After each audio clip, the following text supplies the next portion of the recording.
some children who really do have difficulty in communicating how they feel.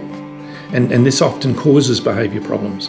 When a child is unable to express how they feel, it often comes out in some difficult behaviours. What we discovered was that the children in these classes who really struggled with this were the ones who really came forward. And it wasn't forced. It seemed to be a natural progression of them taking a lot of interest and then really wanting to be involved in the conversation. And we found that the interaction with these residents, these elderly people, it almost sort of calmed them. It gave them a sense of themselves that sort of in a large classroom situation we weren't able to provide.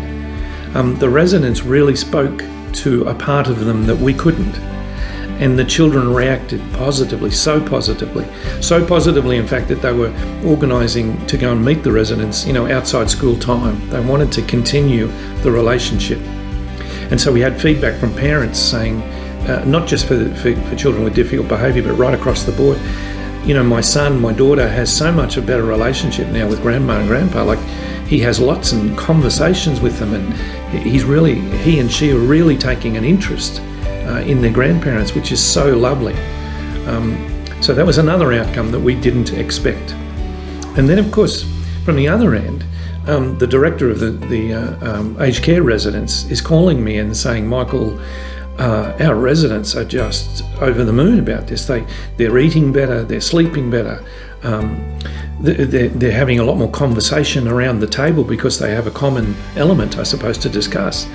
And the nursing staff are happier because the residents are happier. And we even had an example of one gentleman who was quite ill, and we were worried that he wouldn't be able to attend a session, and he managed to attend. By the end of the session, he was a different person. This whole notion of making that connection with kids really lifted his spirits. So there's a lot of tangible things in terms of these outcomes that have come out of this that we hadn't expected.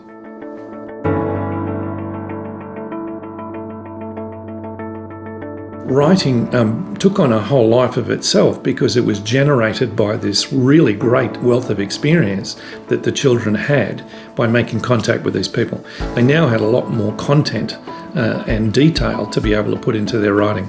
We were looking specifically at vocab because the residents had their own vocab, their own vocabulary that had built up from their early days that our children had never experienced. So, even words like pounds, shillings and pence, our kids had no idea. So there was a whole sort of writing and conversational language outcomes that developed.